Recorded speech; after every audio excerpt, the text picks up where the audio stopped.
Pakistan's Sindh province is on the boil. Furious protesters torched the provincial home of Minister Ziaul Hasan Lanjar in Noshan Rao Feroz. The mob also trashed security guard. और नौशहर फिरोज में canal मंसूबे के खिलाफ मुरू में कौमी शाहराह पर एहतजाज किया जा रहा है। एहतजाज के बायस ट्रैफिक मुअत्तल हो गई। पुलिस और मुजाहिरीन के दरमियान झड़पें हुई हैं। सिंध में लोग फ्रीडम की मांग कर रहे हैं। वहां पर जो सेपरेटिस्ट एक्टिविज्म है वो बढ़ चढ़कर आपको देखने को मिलेगा। पाकिस्तान की जो इंटरनल क्राइसिस है उसको एक प्रकार से दर्शा रहा है। बट अगर हम इसके बाद देखें, हमारे जो हमसाया मुल्क है इंडिया, भारत, ना उनके कोई नॉर्म्स हैं, ना वो कोई वॉर कन्वेंशंस मानते हैं, ना वो थर्ड पार्टी मीडिएशन मान रहे हैं, किसी बॉडी को एक्सेप्ट नहीं कर रहे, टेबल पर आने के लिए वो तैयार नहीं है। डोनाल्ड ट्रंप का खिताब उन्होंने मुस्तरद कर दिया है। मेरे पाकिस्तानियों, हमारा सीना छलनी है। भारत ने इस बार सिर्फ हमारे फौजी ठिकानों पर हमला नहीं किया, उसने हमारे सिविलियंस भी मारे और उसने हमारी मसाजिद शहीद की, जिसके अंदर कुरान पाक के नमूनों को भी आग लगी। जो भारत बलूचिस्तान में कर रहा है या पाकिस्तान के किसी भी शहरों में कर रहा है, हमें तो बहुत पहले ही सफाई हस्ती से भारत को मिटा देना चाहिए था। और आपके इस प्रोग्राम के थ्रू मैं अपनी हुकूमत से भी बल्कि ये रिक्वेस्ट करूंगी कि हमें इंटरनेशनल फोरम्स पर ये कैंपेन चलानी चाहिए। पूरे खित्ते में भारत से हमारे मुल्क सेफ है। वहां पे कश्मीर के अंदर एक हमला हुआ, उन्होंने पाकिस्तान के 10 शहरों में हमले कर दिए। कश्मीर के अंदर हमला हुआ, उन्होंने पाकिस्तान के 10 शहरों पे हमले किए, सिविलियन टारगेट भी किए, मिलिट्री टारगेट्स भी किए। पाकिस्तान करेगा सब्र, क्यों कि पाकिस्तान एग्रेशन नहीं कर सकता, जो मुझे नजर आता है। ये मेरा जनरल आसिम मुनीर को चैलेंज है। फील्ड मार्शल साहब, जरा अगली तकरीर में आपके कहना जी कि मोदी के साथ पाकिस्तान नहीं चल सकता, क्योंकि वो आरएसएस हिंदुत्व आइडियोलॉजी को फॉलो करता है जो हिटलर से की गई है, हिटलर से बोरो की गई है। ये आप फरमाएं तो हम फिर माने कि आपके पाकिस्तान के सदन ये तो सेपरेटिस्ट एक्टिविज्म है वो बढ़ चढ़कर आपको देखने को मिलेगा। और कहीं ना कहीं ये सारी चीजें, बलूचिस्तान में ये प्रॉब्लम, सिंध के अंदर ये प्रॉब्लम, ये आपको पाकिस्तान की जो इंटरनल क्राइसिस है उसको एक प्रकार से दर्शा रहा है। खैर, अगर मैं सबसे पहले बलूचिस्तान की बात करूं तो रिसेंटली हुआ क्या था, ये पाकिस्तान का जो सबसे बड़ा प्रोविंस है वहां पर काफी बड़े पैमाने पर इंसर्जेंसी देखी गई थी, बड़े पैमाने पर हमला हुआ था और बलोच लिबरेशन आर्मी ने, ये जो ग्रुप है, उसने यहां पर डिक्लेयर कर दिया अपने आप को इंडिपेंडेंस। और इनफैक्ट भारत से भी यहां पर मांग की थी कि आइए आप हमारे साथ जुड़िए और हमारा जो कॉज है उसको सपोर्ट करिए, अगर आप हमारा साथ देंगे तो हम दोनों मिलकर पाकिस्तान को हराएंगे। इस तरह की मांगे यहां पर रखी जा रही थी। और बलोच का भी यही कहना है कि देखिए, हमारा जो रिसोर्सेज है उसको एक्सप्लॉइट किया जाता है पाकिस्तान के द्वारा, और स्पेशली जो पंजाब वाला प्रोविंस है उनके लिए।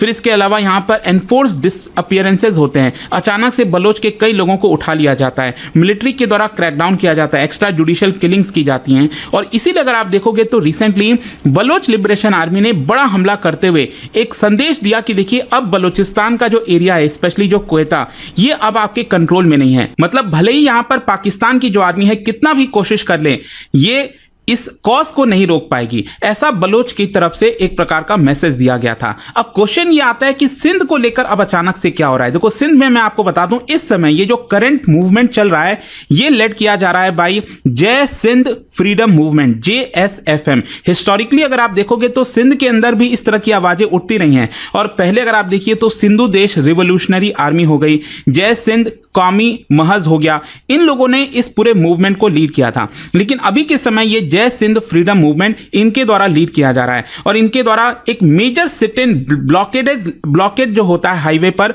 वो यहां पर लगाया गया था। इनफैक्ट यहां पर एक इंपॉर्टेंट हाईवे है, जमशोरो कोटरी हाईवे। मैं आपको थोड़ा सा मैप में भी दिखाता हूं। ये अगर आप देखोगे तो ये कराची रहा, सिंध का कैपिटल, और उसी के पास नजदीक में अगर आप देखेंगे तो यहां पर है हैदराबाद। बेसिकली पाकिस्तान में भी आपको हैदराबाद देखने को मिलेगा। और राइट साइड में अगर आप देखेंगे तो हैदराबाद, ये जूम इन करके यहां पर एक हाईवे है जमशोरो, ये रहा कोटरी, इनको कनेक्ट करता हुआ हाईवे है। यहीं पर बताया जा रहा है कि बड़े पैमाने पर जो सिट इन है, जो प्रोटेस्ट है, वो इस तरह से देखने को मिला है। और इनके द्वारा जो बैनर्स हैं उसमें क्या डिमांड किया जा रहा है, इनका डिमांड यह है कि जो मिसिंग पर्सन्स हैं, जैसे जाहिद चन्ना, साजद चन्ना, इनको अरेस्ट किया गया है पाकिस्तान के मिलिट्री के द्वारा, उनको रिलीज किया जाए। अजीत डोवल अगले हफ्ते रूस का दौरा करने जा रहा है।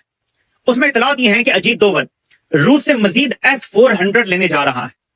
ये गौर से सुनिएगा, अजीत डोवल अगले हफ्ते रूस जा रहा है और वहां से वो S-400 जो मिसाइल डिफेंस सिस्टम है उसकी मजीद बैटरीज का ऑर्डर देने जा रहा है। क्या इसकी वजह यह है कि वाकई ही पाकिस्तान की फौज ने उनकी कुछ बैटरीज तबाह की हैं, 1 या 2, या वो इतनी एफिशिएंट थी, क्योंकि भारत दावा कर रहा है कि उसने पाकिस्तान का कोई मिसाइल थ्रू नहीं होने दिया या 90-95% रोक लिए। इस वजह से भारत समझ रहा है कि इसको मजीद बढ़ाया जाए अपनी इस्तात को। ये बड़ी अहम डेवलपमेंट है फ्यूचर के लिए। भारत अगर इसमें बढ़ोतरी करता है और S-400 चप्पे चप्पे पर लगा देता है तो पाकिस्तान के लिए बिल्कुल डिफरेंट एक डायनामिक्स बन जाएंगे इस चीज के। या भारत हो सकता है कि S-400 से भी एडवांस सिस्टम लेने जा रहा हो रूस से। हर सूरत में ये बड़ा अहम दौरा है अजीत दोवल का और इस पर मैं नजर रखूंगा और आपको आगाह करूंगा। भारत में दो चीजों की बहस है कि एक ब्रह्मोस मिसाइल ने बड़ा जबरदस्त काम किया है, जो उनका क्रूज मिसाइल है, जो हमारी बेसिस पे लगा है, हमने खुद तस्लीम किया है, और एक S-400 है जो भारत का दावा है कि उसने कमाल काम किया है और पाकिस्तान की तरफ से तमाम हमले नाकाम बनाए हैं, सिवाय इसके जो एयरफोर्स ने उनके जहाज गिराए थे। ये भारत का दावा है। तो ये एक बड़ी डेवलपमेंट है जो आगे चल रही है।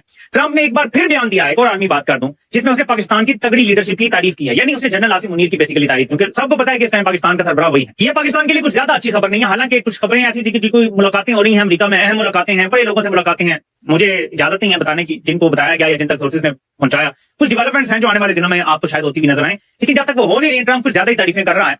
अल्लाह जाने कि उसके पीछे क्या वजह है, जबकि एक तरफ वो शायद कोई ट्रंप एडमिन के कुछ लोग हैं या टॉप पे मुलाकातें हो रही हैं और वो कुछ और बातें कर रहे हैं। ये भी डेवलपिंग स्टोरी है, तो आगे इस पे भी बात करेंगे नेक्स्ट वीडियोस में। लेकिन मैं आपको कुछ सुनाना चाहता हूं। मेरे पाकिस्तानियों, हमारा सीना चलनी है।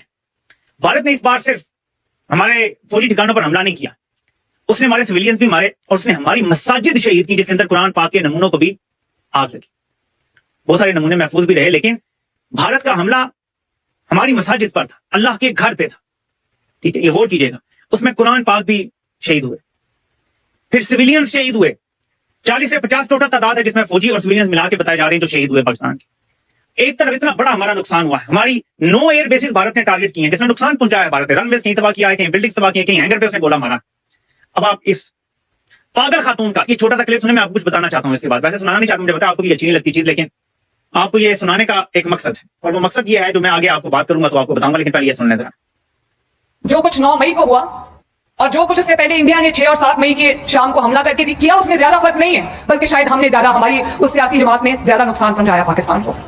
क्योंकि जो मोदी का नाम नहीं लिया जा रहा, जो कुछ इंडिया ने किया 6-7 को, वो एक सियासी जमात ने 9 मई को उससे ज्यादा किया।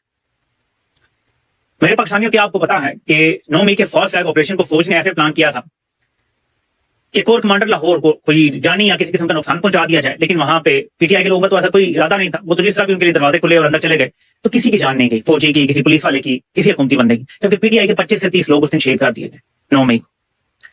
लेकिन इसके बावजूद हम ये थोड़ी देर के लिए अस्यूम कर लें कि सिविलियंस का नुकसान नहीं हुआ। 9 मई को फौज का कोई नुकसान नहीं हुआ, सिवाय कोर कमांडर के घर की बाहर की दीवार थोड़ी सी आग की वजह से काली हो गई, उसका कोई नुकसान नहीं। एक मोड़ चोरी हो गया, चंद शीशे टूट गए, ये था। ये पागल खातून कह रही है कि भारत ने हमें इतना नुकसान नहीं पहुंचाया 6-7 को या उसके बाद जो हमले हुए, जितना 9 मई को नुकसान हुआ। यह है मोदी का नाम ना लेने की वजह, और मैं आपको मुसलसल बता रहा हूं। वो जनरल आसिम मुनीर हो, नहीं लेगा मोदी का नाम, मैं आपको बता रहा हूं।